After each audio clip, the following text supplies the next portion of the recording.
நண்பர்களே, நம்மை சுற்றி பல விஷயங்கள் இருக்கின்றன. அவற்றை நாம் நம்முடைய சாதாரண கண்களால் பார்க்க முடியாது. உதாரணமாக, உங்களுக்கு தெரியும், ஊசி போட்டுக் கொள்ளும் போது அல்லது கொசு கடித்த பிறகு அந்த கடிக்கப்பட்ட இடத்தின் மேற்பரப்பு எப்படி தெரிகிறது என்பதை. மேலும் உங்களுக்கு தெரியுமா, உங்கள் நாவிலே ஒரு காடு வளர்ந்து கொண்டிருக்கிறது. உங்கள் தோலில் ஒரு முழு குடியிருப்பு அமைந்திருக்கிறது. அதை பற்றி உங்களுக்கு தெரியவே இல்லை. இன்று நாம் மைக்ரோஸ்கோப்பின் கண்களால் உங்கள் தினசரி வாழ்க்கையில் உங்கள் முன் இருக்கும், ஆனால் நீங்கள் ஒருபோதும் உண்மையான வடிவில் பார்க்காத அந்த விஷயங்களை பார்க்க போகிறோம். வீடியோவை தொடங்கும் முன் உடனே லைக் செய்யவும், சப்ஸ்கிரைப் செய்யும், பெல்லை அழுத்தவும். ஏனெனில் இங்கே கிடைக்கும் தகவல்கள் உங்கள் மனதில் அதிர்ச்சி உண்டாக்கும். நம்பர் 15, புல் பிக்னிக், கால்பந்து விளையாடும் இடம். ஆனால் அருகில் பார்த்தால் நீங்கள் ஒரு காடுக்குள் நுழைந்து விட்டீர்கள் என்று தோன்றும். நீங்கள் புல்களை மைக்ரோஸ்கோப்பில் பார்க்கும்போது புல்கள் சிரிப்பது போல தெரியும். ஒவ்வொரு இலையும் ஒரு பச்சை மூங்கில் காடு போல் தெரிகிறது. பக்கங்களில் சிறிய ரோமங்கள் இருக்கும். அவை தண்ணீர் துளிகளை பிடித்து வைத்திருக்கும் மற்றும் இலைகளை உலர்வதிலிருந்து காப்பாற்றும்.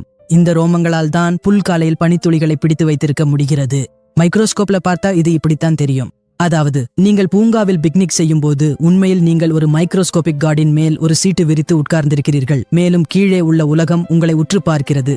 உங்கள் நாக்கு சுவையை பரிசோதிப்பதில் ஒரு மாஸ்டர். ஆனால் மைக்ரோஸ்கோப்பில் அருகில் பார்த்தால் இது ஒரு எலியன் நிலப்பரப்பை விட குறைவாக இல்லை. நாக்கில் சுமார் 10,000 சுவை மூளைகள் உள்ளன. அவற்றில் ஒவ்வொன்றிலும் 50 முதல் 100 வரை ரிசெப்டர் செல்கள் உள்ளன. மைக்ரோஸ்கோப்பில் இந்த சுவை மூளைகள் சிறிய மலைகள் மற்றும் பள்ளத்தாக்குகள் போல தெரிகின்றன.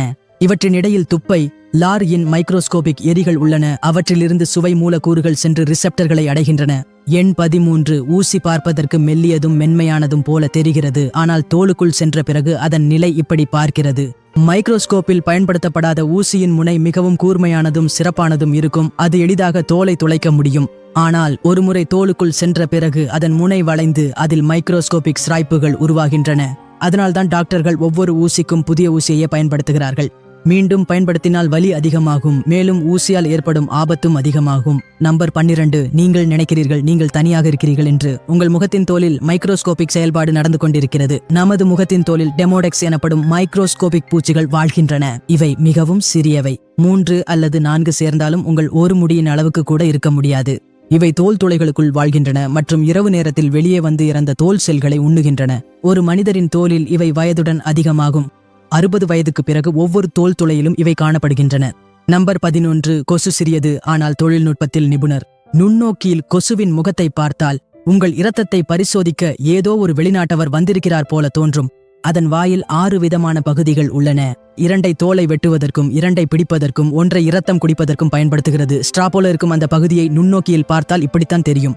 அதன் கண்கள் கம்பவுண்ட் வகை, அதாவது ஆயிரக்கணக்கான சிறிய லென்ஸ்கள் உள்ளன. அதனால் அது ஒரே நேரத்தில் பல திசைகளிலும் பார்க்க முடியும்.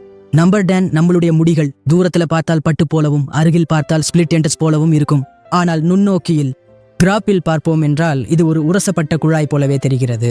மைக்ரோஸ்கோப்பில் பார்ப்போம் என்ன, இது இப்படித்தான் தெரியும். ஒரு மனித முடி சுமார் 50 முதல் 100 மைக்ரோமீட்டர் தடிமனாக இருக்கும். மைக்ரோஸ்கோப்பில் பார்த்தால் அதன் மேற்பரப்பு முற்றிலும் மென்மையாக இல்லாமல் மீனின் தோலை போல ஒட்டி கிடக்கும் கியூடிகிள்களால் ஆனது.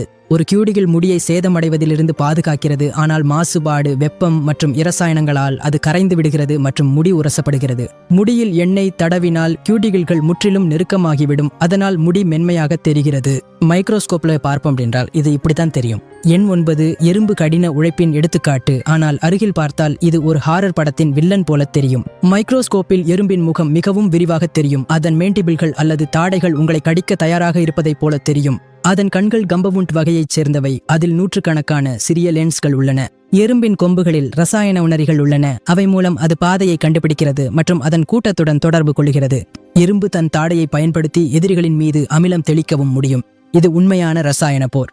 எண் 8, உருளைக்கிழங்கு சமையலறையின் அரசன். ஆனால் அருகில் பார்த்தால் அது ஏதோ ஒரு வெளிநாட்டு கிரகத்தின் மேற்பரப்பைப் போல தெரியும். நுண்ணோக்கியில் உருளைக்கிழங்கின் மேற்பரப்பு எண்ணற்ற சிறிய துளைகளால் நிரம்பியுள்ளது. அவை மூலம் அது மூச்சு விடுகிறது. அவற்றுக்குள் ஸ்டார்ச் கிரானியூல்கள் உள்ளன. அவை சிறிய வெள்ளை படிகங்களைப் போல தெரிகின்றன. உருளைக்கிழங்கை சிறிது நேரம் விட்டு வைத்தால் இந்த துளைகளிலிருந்து புதிய வேர் வளரத் தொடங்கும். அதனால்தான் உருளைக்கிழங்கு இருண்ட இடத்திலும் முளைக்க முடியும். எண் 7, உப்பு. சிறிய தானாக இருந்தாலும் அருகில் பார்த்தால் அது சரியான வடிவியல் சாம்பியனாக தெரியும். மைக்ரோஸ்கோப்பில் பார்த்தால் உப்பு படிகங்கள் சிறிய கனிகளாக தெரியும். மேலும் அந்த படிகம் சோடியம் மற்றும் குளோரைடு அயன்களால் உருவாகி லாட்டிஸ் அமைப்பில் சரியாக ஒழுங்குபடுத்தப்பட்டிருக்கும்.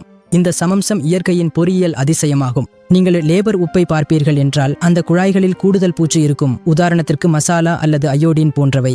6வது, நாம் அழும்போது நம்முடைய கண்களிலிருந்து கண்ணீர் வருகிறது. வலி என்ற உணர்வின் சின்னம். ஆனால் அது உலர்ந்த பிறகு அது ஒரு நுண்ணறிவு கலைப்பணியாக மாறுகிறது. கண்ணீர் உலரும்போது அவற்றை நுண்ணோக்கியில் பார்க்கும்போது அவற்றில் பனிக்கட்டி சதுரங்கள் போல தோன்றும் வடிவங்கள் உருவாகின்றன.